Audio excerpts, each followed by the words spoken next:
नमस्कार, hornbill TV देख रहे हैं आप। मैं हूं आपके साथ विशाल गर्ग। इस वक्त की बड़ी खबर का रुख करेंगे। केदारनाथ आपदा के बाद लगातार जारी है सर्च अभियान, और सर्च अभियान के तहत अब लगातार एसडीआरएफ की टीमें रेस्क्यू करने का काम भी कर रही हैं। केदारनाथ गौरीकुंड मार्ग के बीच ये अभियान जारी है। लिंचोली में सर्च अभियान के तहत देर शाम तक 3 शव भी मिले हैं।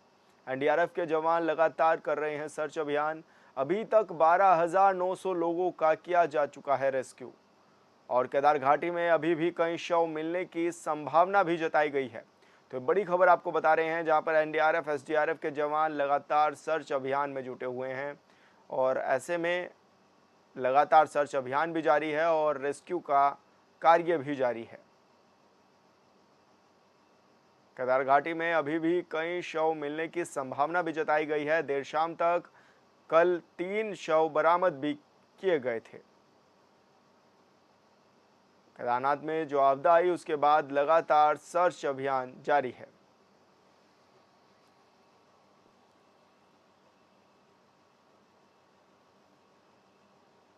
और संवाददाता हिमांशु गौड़ हमारे साथ फोन लाइन पर जुड़ गए हैं। हिमांशु, क्या कुछ ज्यादा जानकारी मिल रही है? किस तरह की अभी सर्च अभियान में तेजी लाई जा रही है? जी बिल्कुल विशाल, केदार घाटी में जिस प्रकार से आपदा का कहर बरसा था और उसके बाद लगातार एनडीआरएफ और सेना की सहायता से जो है सर्च अभियान चलाया जा रहा था, और ऐसे में तमाम जगहों पर कहीं ना कहीं लोगों के शव मिले, लापता लोगों को रेस्क्यू किया गया। 13,000 करीबन लोगों का अभी तक सफल रेस्क्यू किया गया है। वहीं बीते रोज जो केदार घाटी में 3 शव जो है मिले हैं, और गौरीकुंड केदारनाथ मार्ग पर जो है लिंचोली के आसपास ये सब मिले हैं, और अभी भी लगातार जो है सर्च अभियान वो जारी रखा गया है। अधिकारियों को निर्देशित किया गया है कि आप सर्च अभियान में जो है सेना की सहायता करें। एनडीआरएफ, एसडीआरएफ और डीडीआरएफ की तमाम पलटन जो है वो लगातार रेस्क्यू अभियान कर रही है, और ऐसे में लगातार रेस्क्यू अभियान अब तक सफलतम चल रहा है। और आने वाले टाइम पे भीमबली हो, फाटा हो, ऐसे तमाम स्थानों पर भी जो है रेस्क्यू अभियान चलाया जाएगा। पैदल मार्गों में जो है जहाँ भी यात्री फंसे थे वहां से रेस्क्यू अभियान की जो कार्रवाई होगी उसको तेज किया जाएगा। अभी क्या कुछ अपडेट भी मिल पा रहा है? कितने लोगों का रेस्क्यू किया गया है अभी तक? और अब आगे की बात करें तो आगे के लिए क्या कुछ तैयारियां हैं? जी बिल्कुल, रेस्क्यू अभियान की बात करें तो अभी तक करीबन 13,000 लोगों का यहाँ पर सफल रेस्क्यू कर दिया गया है, और आगे के लिए लगातार रेस्क्यू ऑपरेशन हालांकि अभी भी जारी है। केदारनाथ यात्रा मार्ग, जो पैदल यात्रा मार्ग है, उसको सुचारू रूप से शुरू करना है।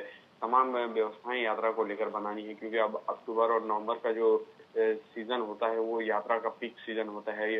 केदार घाटी में यात्रा बंद होने से पूर्व जो है बड़ी संख्या में जो है श्रद्धालु उत्तराखंड पहुंचता है, और ऐसे में सुव्यवस्थित यात्रा करवाना सरकार का लक्ष्य है, और उसके लिए लगातार जो है अब युद्ध स्तर पर काम किया जा रहा है। वैकल्पिक पुलों का निर्माण हो, वैकल्पिक मार्गों का निर्माण हो, पैदल मार्ग को सुचारू रूप से शुरू करना हो, सोनप्रयाग गौरीकुंड मार्ग का पुनर्निर्माण करना हो, तमाम ऐसी व्यवस्थाएं जो है वो लगातार बनाई जा रही है। विद्युत आपूर्ति बहाल करनी हो, पेयजल व्यवस्था को सुचारू रूप से शुरू करना हो, तमाम व्यवस्थाएं जो है वो प्रशासन बना रहे हैं, और उसके लिए लगातार प्रयास भी किए जा रहे हैं। बिल्कुल हिमांशु, बहुत बहुत शुक्रिया आपका तमाम जानकारी साझा करने के लिए। और खबरों में आगे बढ़ेंगे। देहरादून के परेड ग्राउंड में 78वें स्वतंत्रता दिवस पर ध्वजारोहण कार्यक्रम आयोजित किया गया, जहां पर सीएम पुष्कर सिंह धामी ने तिरंगा फहराया। कार्यक्रम को संबोधित करते हुए सीएम धामी ने कहा है कि पीएम के नेतृत्व में देश निरंतर विकास के पथ पर आगे बढ़ रहा है, और हमारा संकल्प है कि भारत को 2047 तक विकसित बनाना है। सीएम ने कहा है कि लगातार डबल इंजन की सरकार काम कर रही है, और उसी का नतीजा है कि देश आज तरक्की कर रहा है।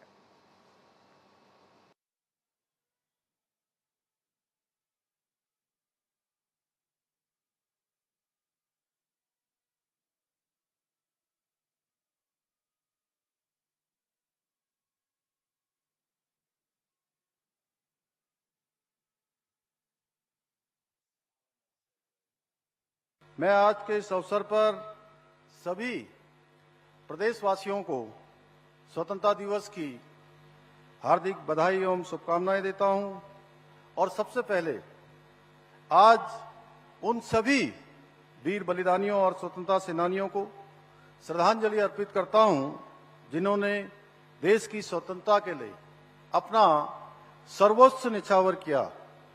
मैं सेना, अर्धसैनिक बलों तथा पुलिस बल के उन सभी जवानों को नमन करता हूं जिन्होंने मां भारती की सेवा में अपने प्राणों का बलिदान किया है।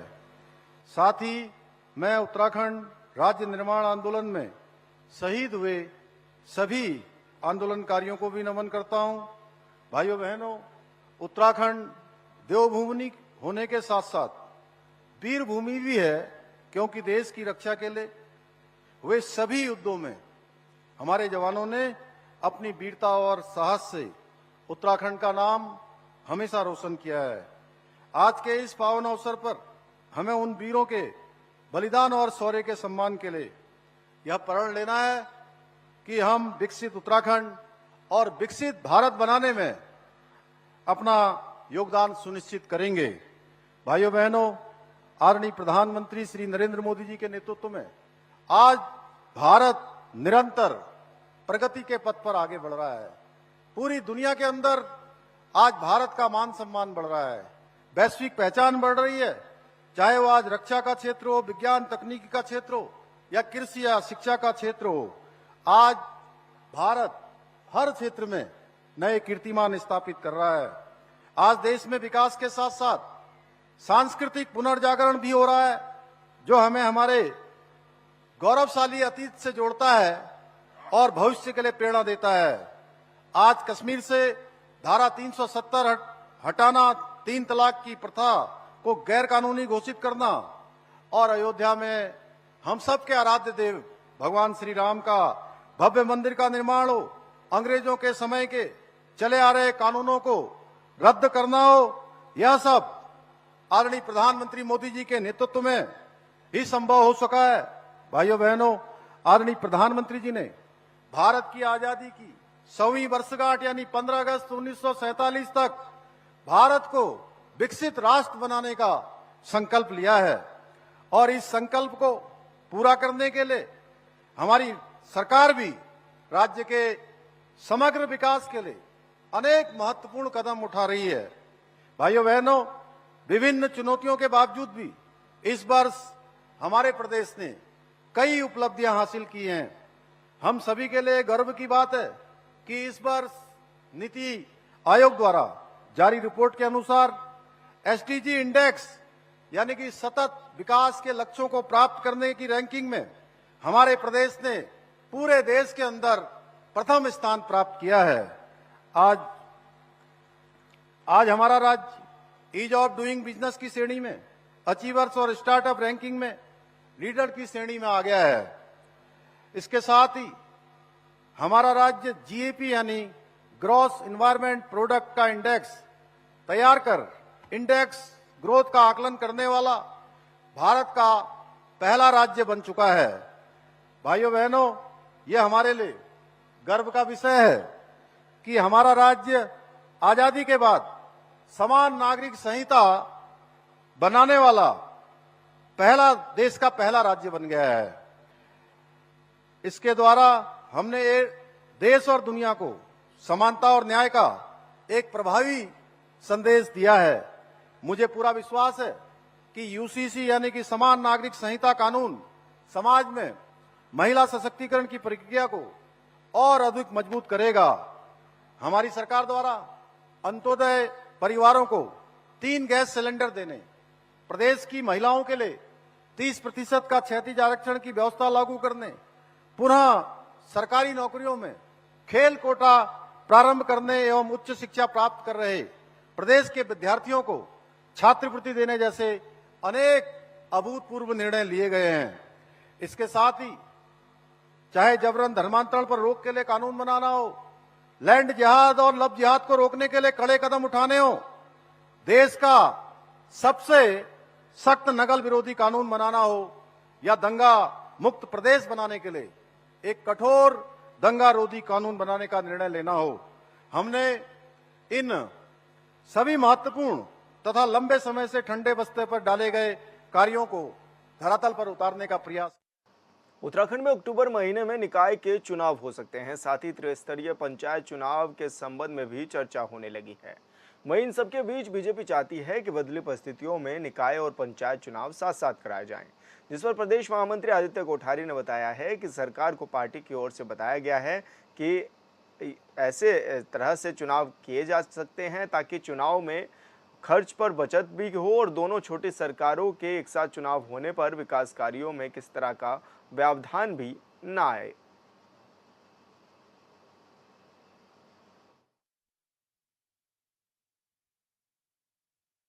मेरी जानकारी में आया है कि स्थानीय निकाय के चुनाव अक्टूबर माह में हो रहे हैं, ऐसा प्रस्तावित है सरकार के द्वारा। और इसी के साथ में नवंबर माह में पंचायतों का कार्यकाल भी पूरा हो रहा है। स्थानीय निकाय चुनाव की तैयारी सरकार के द्वारा लगभग पूरी कर दी गई है। आरक्षण पर एक्सरसाइज चल रही है और पंचायतों के चुनाव के संबंध में भी विभाग के द्वारा शेड्यूल तय कर दिया गया है और जो शेड्यूल उनके द्वारा तय किया गया वो भी अक्टूबर तक उनकी तैयारी पूरी हो जाएगी। तो इस संबंध में ऐसा विचार विमर्श चल रहा है कि क्या पंचायत के चुनाव और स्थानीय निकाय के चुनाव एक साथ कराए जा सकते हैं क्या। तो इस पर परामर्श करने के बाद सभी लोगों से सहमति के बाद मुझे लगता है कि इस पर चिंतन हो तो यह भी एक अच्छा रहेगा, क्योंकि विकास का मामला है। अलग स्थानीय निकाय की आचार संहिता लगेगी, 1-1.5 महीना उसमें विकास कार्य रुके रहेंगे, फिर 1-1.5 महीना पंचायत चुनाव की आचार संहिता लगेगी, फिर उसमें विकास कार्य सारे रुकेंगे। तो इस प्रकार से जो विकास की गति अनवरत बनी हुई है, इसके लिए यह भी आवश्यक है कि आचार संहिताओं के कारण कोई विकास कार्य में कोई व्यवधान न हो। एक ही साथ अगर दोनों की आचार संहिता लगती है तो अगर सरकार इस पर विचार कर रही है तो मुझे लगता है कि स्वागत योग्य कदम है।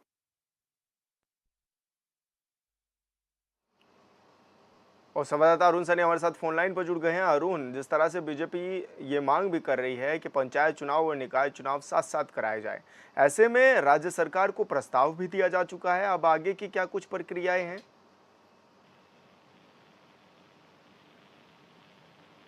अरुण, आपको आवाज मिल पा रही है? लगता है अरुण से संपर्क टूट गया है। दोबारा उनसे जुड़ने की कोशिश करेंगे। तो आपको बता दें कि लगातार बीजेपी अब ये मांग भी कर रही है कि पंचायत चुनाव और निकाय चुनाव साथ साथ कराए जाएं, ताकि इससे प्रदेश के जो विकास कार्य हैं उनको गति भी मिल सके और साथ ही ये भी देखा जा सके कि जो लगातार अब राज्य के विकास के कार्य हैं उनमें व्यवधान भी पैदा ना हो। और संवाददाता अरुण सैनी हमारे साथ फोन लाइन पर जुड़ गए हैं। अरुण, जिस तरह से अब बीजेपी मांग भी कर रही है कि पंचायत चुनाव निकाय चुनाव साथ साथ कराए जाएं, इससे राज्य सरकार का पैसा भी बचेगा, समय भी बचेगा और ऐसे में जो कार्य हैं उनमें भी तेजी आएगी। जी सर, बिल्कुल। देखिए, अगर प्रदेश में स्थानीय निकाय चुनाव की बात की जाए तो स्थानीय निकाय चुनाव करीब 8 से 9 महीने पहले जो है वो हो जाने थे, लेकिन निकाय चुनाव समय पर नहीं हो पाए, जिसमें कि 2 दिसंबर 2023 में निकायों का में जो है कार्यकाल समाप्त हुआ, जिसके बाद प्रशासकों की तैनाती की गई और 6 माह तक जो है प्रशासक बिठाए गए। उसके बाद भी जो है चुनाव नहीं हो पाए तो 2 जून को जो है फिर से प्रशासकों का कार्यकाल वो 3 माह के लिए बढ़ा दिया गया। तो ऐसे में माना जा रहा है कि 15 अक्टूबर के बाद जो है अक्टूबर माह में ही निकाय चुनाव जो है वो हो सकते हैं। तो ऐसे में जो है अब ये भी माना जा रहा है कि भाजपा संगठन की तरफ से ये कहा जा रहा है कि निकाय चुनाव और पंचायत चुनाव जो है वो एक साथ कराए जाए, ताकि जो है इसके पीछे तर्क ये दिया जा रहा है कि इसमें जो खर्च है उसकी भी बचत होगी और इसी के साथ साथ जो है जो विकास के कार्य हैं उनमें भी व्यवधान नहीं आएगा और जो समय है उसमें भी जो है समय भी की भी जो है इसमें कम लगेगा और ऐसे में समय की भी बचत होगी। तो इस तरीके के तर्क भी दिए जा रहे हैं। तो ऐसे में संगठन की तरफ से सरकार को ये प्रस्ताव भी भेजा गया कि स्थानीय चुनाव और निकाय चुनाव जो है वो एक साथ कराए जाए, ताकि जो विकास की गति है, विकास का जो पहिया वो चलता रहे। क्योंकि अगर निकाय चुनाव पहले होंगे तो आचार संहिता उसके लिए भी लगेगी, फिर पंचायत चुनाव बाद में होंगे उसके लिए अलग से आचार संहिता लगेगी। तो ऐसे में विकास कार्यों पर असर इसका प्रभाव पड़ेगा। तो इसके पीछे ये तमाम तर्क जो है भारतीय जनता पार्टी की तरफ से दिए जा रहे हैं। तो ऐसे में अब ये भी माना जा रहा है कि सरकार इसको लेकर विचार विमर्श भी कर रही है, इस पर चिंतन मंथन भी कर रही है कि जो है पंचायत चुनाव निकाय चुनाव एक साथ कराए जा सके, क्योंकि पंचायतों का जो कार्यकाल है वो भी नवंबर में जो है वो समाप्त हो रहा है। तो इस तरीके से आगे इस पर क्या कुछ निर्णय लिया जाता है, सरकार किस तरीके से इस पर विचार विमर्श करती है, किस तरीके से आगे इस पर कार्य करती है, पंचायत चुनाव निकाय चुनाव एक साथ कराती है नहीं, ये आने वाले समय में जो है वो देखने वाली बात होगी। बिल्कुल अरुण, बहुत बहुत शुक्रिया आपका तमाम जानकारी साझा करने के लिए। राज्य सरकार ने गैरसैंण में शुरू होने जा रहे मानसून सत्र के लिए सभी तैयारियां पूरी कर ली हैं। उत्तराखंड विधानसभा अध्यक्ष ऋतु खंडूरी ने बताया है कि विधानसभा सचिवालय को अब तक 499 प्रश्न प्राप्त हो चुके हैं। वहीं संसदीय कार्य मंत्री प्रेमचंद अग्रवाल ने विपक्षी दलों से उत्तराखंड विधानसभा के मानसून सत्र को शांतिपूर्वक तरीके से चलाने में सरकार के सहयोग करने की भी अपील की है। बता दें कि उत्तराखंड विधानसभा का मानसून सत्र गैरसैंण के भराड़ीसैंण स्थित विधानसभा भवन में 21 अगस्त से शुरू होने जा रहा है, जो कि 23 अगस्त तक चलेगा।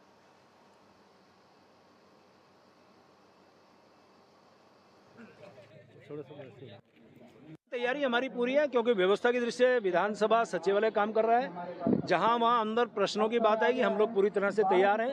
मैं उम्मीद कर रहा हूं कि यह सत्र बहुत अच्छा होगा और पक्ष के साथ साथ मैं विपक्ष के तमाम उन माननीय विधायकगणों से, विशेषकर हमारे साथियों से मैं आग्रह कर रहा हूं कि हमारा ये जो सत्र बहुत दिनों बाद हो रहा है उसको सौहार्दपूर्ण तरीके से वो उसमें संपन्न कराने में अपना बहुमूल्य योगदान देंगे। देखिए, तैयारी पूरी है। विधानसभा सचिवालय पूरी तरह से तैयार है। हमारे अफसरान जा चुके हैं भराड़ीसैंण और वहां जाकर पूरी तैयारी हम लोग देख चुके हैं।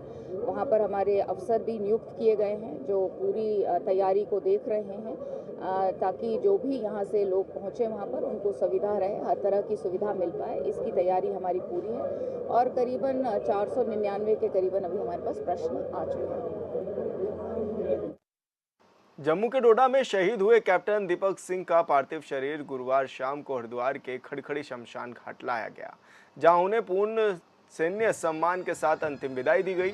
इस मौके पर राज्य सरकार की ओर से कैबिनेट मंत्री गणेश जोशी ने कैप्टन दीपक सिंह को श्रद्धांजलि अर्पित की। राजधानी देहरादून के कुआवाला से लाए गए शहीद के पार्थिव शरीर को श्रद्धांजलि देने के लिए बड़ी संख्या में समाजसेवी, आला अधिकारी और स्थानीय लोग उपस्थित रहे। पूरे वैदिक मंत्रोच्चार के बीच शहीद का अंतिम संस्कार भी किया गया।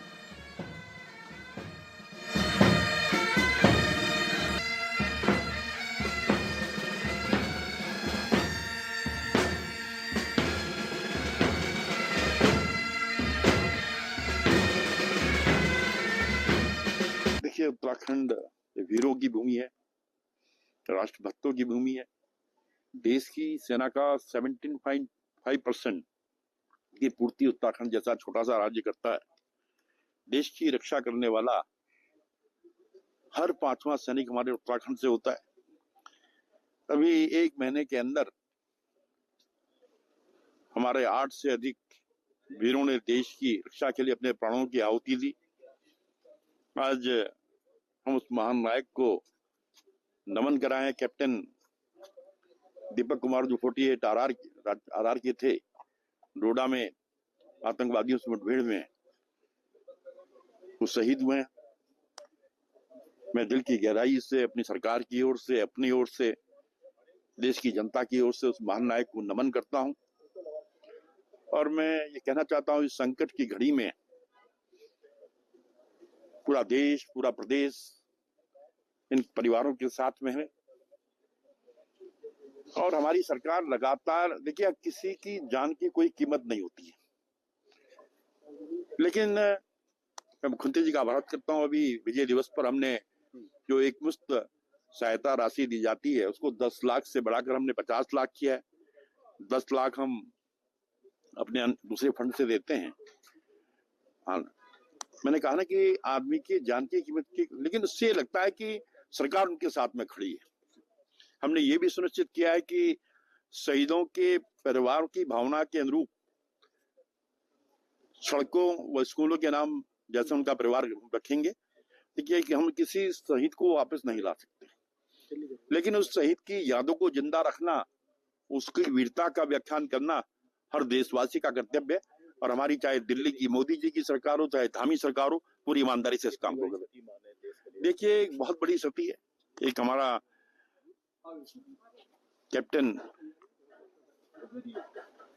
जो IMA के अंदर ट्रेनिंग पास करने के बाद देश की रक्षा के लिए बॉर्डर पर तैनात था, जहां उसके परिवार को सती हुई है, देश को भी बड़ी सती हुई है। मैं उस महान नायक को नमन। रामनगर विधानसभा के ग्रामीण क्षेत्र तुमडिया डैम तृतीय का सरकारी प्राथमिक विद्यालय राम भरोसे चल रहा है। बच्चे स्कूल आते हैं और खेलकूद कर चले जाते हैं, क्योंकि स्कूल में पढ़ने के लिए एक भी अध्यापक नहीं है और जिम्मेदार अधिकारी हैं कि वो भी सूद लेते हुए नहीं नजर आ रहे हैं। इस रिपोर्ट में देखिए।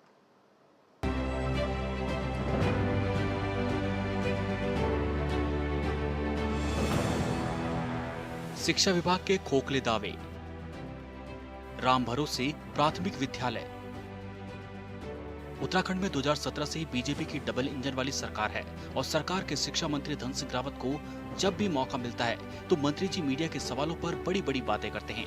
साथ ही आंकड़े गिनाने लगते हैं, जिसमें कहते हैं कि राज्य में शिक्षा विभाग बच्चों के भविष्य को लेकर काफी गंभीर है, जो कि कहीं से भी सच नहीं लगता। बच्चों को कोई शिक्षा नहीं दी जा रही, कोई टीचर ढंग का नहीं आ रहा, और जब भी यहाँ कोई आता भी है तो 2-4 दिन रह के अपना वो व्यवस्था पे आ रहे हैं, ऐसे कर रहे हैं, ऐसी ऐसी बातें करके वो चले जाते हैं। और ये है कि बच्चों का भविष्य जो है बहुत ही बिगड़ रहा है इस समय। अगर कोई टीचर भी नहीं होगा यहाँ स्कूल में, बच्चे जो हैं अपनी मनमानी करेंगे और अपना खेल कूद के चले जा रहे हैं, कहीं झगड़ा करेंगे, कहीं कुछ करेंगे। तो यहाँ कोई व्यवस्था नहीं है टीचरों की। क्या नाम है आपका? मेरा नाम त्रिलोक सिंह है। तुमड़िया डैम प्राथमिक विद्यालय का हाल बेहाल। बच्चे स्कूल आते हैं और खेल कूद कर चले जाते हैं। उत्तराखंड में शिक्षा विभाग की सच्चाई ये है कि नैनीताल में रामनगर विधानसभा के ग्रामीण क्षेत्र तुमड़िया डैम तृतीय का सरकारी प्राथमिक विद्यालय राम भरोसे चल रहा है। बच्चे स्कूल आते हैं और खेल कूद कर घर चले जाते हैं, क्योंकि स्कूल में पढ़ाने के लिए एक भी अध्यापक नहीं और जिम्मेदार अधिकारी सुध लेने को तैयार नहीं। कल से नहीं आ रहे। आप पढ़ना चाहते हो? कल से नहीं आ रहे। कितने टीचर आते हैं यहाँ पढ़ाने? एक शिक्षा विभाग सिर्फ लिखता है सुंदर स्लोगन। एक गुरुजी कभी कभी आते हैं, दूसरा गायब। अपनी टीवी स्क्रीन पर आप जो तस्वीर देख रहे हैं, ये जनपद नैनीताल रामनगर के ग्रामीण क्षेत्र तुमड़िया डैम तृतीय की है। दीवारों पर स्लोगन ऐसे लिखे हैं जिनको पढ़कर आपका मन खुश हो जाए, लेकिन ये दीवारों पर लिखे स्लोगन जमीनी हकीकत से कोसों दूर है। हकीकत यह है कि इस राजकीय प्राथमिक विद्यालय की शिक्षा राम भरोसे चल रही है। ऐसा हम इसलिए बोल रहे हैं क्योंकि यहाँ 2 दिन से कोई भी अध्यापक बच्चों को पढ़ाने नहीं आया और काफी लंबे समय से एक ही टीचर कक्षा 1 से लेकर कक्षा 5 तक की क्लास ले रहे हैं। टीचर यहाँ हमारे विद्यालय में तुमड़िया डैम थर्ड में 2 टीचर हैं कार्यरत, और उसमें से एक टीचर कमलजीत कौर जो कि 2 साल से व्यवस्था पे किसी और स्कूल में चल रही है, और एक ही टीचर इस टाइम अपनी जो है सर्विस दे रहे हैं यहाँ पे स्वर्ण कौर, और वो भी आज छुट्टी पे बताया जा रहा है। हमने कॉल किया है कि मैडम जी आज स्कूल क्यों नहीं खुला, तो मैम कह रही हैं मैं आज छुट्टी पे हूँ, और कल भी विद्यालय बंद था। 12 तारीख को भी विद्यालय बंद रहा, आज 13 तारीख को भी विद्यालय बंद है। 2 दिन लगातार से विद्यालय बंद चल रहा है। और कई दफ़ा हमने एप्लीकेशन भी लगा रखी हैं टीचर की मांग करने के लिए। बीओ कार्यालय हमने एप्लीकेशन दे रखी हैं, और आज तक प्रशासन ने हमारी कोई बात नहीं सुनी है। प्रशासन से हमारी यही गुहार है कि जल्द से जल्द हमारी समस्या सुनी जाए। भोजन माता ही बच्चों को करती है कंट्रोल। खोजने से भी नहीं मिलते स्कूल के शिक्षक। स्थिति यह है कि इतना कुछ होने के बाद भी कोई सुध लेने को तैयार नहीं। सुबह बच्चे स्कूल आते हैं और दिन भर खेल कूद कर चले जाते हैं। स्कूल में भोजन की व्यवस्था करने वाली भोजन माता ही स्कूल की देखरेख करती है, साथ ही छड़ी लेकर बच्चों को कंट्रोल करती है। अपनी योग्यता के अनुसार बच्चों को शिक्षा दे रही है और बच्चों की क्लासें भी ले रही है, लेकिन कोई भी हुक्मरान इस सरकारी स्कूल की ओर देखने को तैयार नहीं, जिससे अभिभावकों में आक्रोश बना हुआ है। हम तो चावल भोजन माता हैं, चावल बनाती हैं, बच्चे बहुत परेशान हैं, पढ़ाई कुछ भी नहीं है, और एक टीचर है जो भी अपनी चल रही है छुट्टी पे। खंड शिक्षा अधिकारी दे रहे हैं दलीलें। मीडिया ने पूछा तो कहा जानकारी नहीं। ग्रामीण लगातार शिक्षकों की मांग कर रहे हैं और लगातार उच्च स्तरीय अधिकारियों से मामला संज्ञान में डाल रहे हैं। मीडिया का कैमरा भी स्कूल तक पहुंच गया, लेकिन दफ्तर में बैठे जिम्मेदार अधिकारियों के कानों तक मामला नहीं पहुंचा। जब मीडिया ने सवाल किया, रक्षाबंधन के अवसर पर कार्यक्रम जारी है और राज्य स्तरीय कार्यक्रम में प्रतिभाग मुख्यमंत्री पुष्कर सिंह धामी ने भी किया है।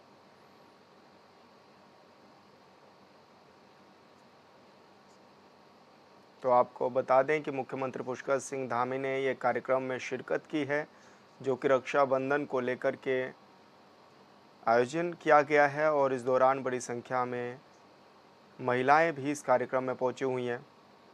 कार्यक्रम पिछली बार सर आपने आदेश दिया था और बहुत अच्छा वो कार्यक्रम चल रहा है। इसके अलावा सर NRLM की तर्ज पर आपने राज्य सरकार में एक स्कीम बनाई है जो बहनाओं के सशक्तिकरण में बहुत फलदायक साबित होगी। आपने ये कहा कि NRLM के साथ साथ राज्य सरकार और क्या कर सकता है, तो सर आज का ये कार्यक्रम एक प्रेरणादायक श्रृंखला रहेगा उस आपकी घोषणा के लिए। आज माननीय मुख्यमंत्री जी ने बहुत हम लोगों से चर्चा करके 5 और 6 नई घोषणाओं पे हम लोगों को आदेश दिया है और घोषणाएं वो अंत में माननीय मुख्यमंत्री जी स्वयं करेंगे, जिन घोषणाओं से NRLM के अलावा भी आप सबको बहुत ज्यादा बल प्राप्त होएगा, यानी कि क्वालिटी सेंटर्स में अपने व्यवसाय को करने में। तो सर आज जो रूपरेखा है उसके अंतर्गत आपके द्वारा कर कमलों से हम लोग कुछ चेक वितरण कराएंगे और आपके द्वारा सर ये घोषणाएं जिससे हमारी सारी महिलाएं बहुत उत्साहित होंगी, उसके लिए सर आज ये कार्यक्रम करा है।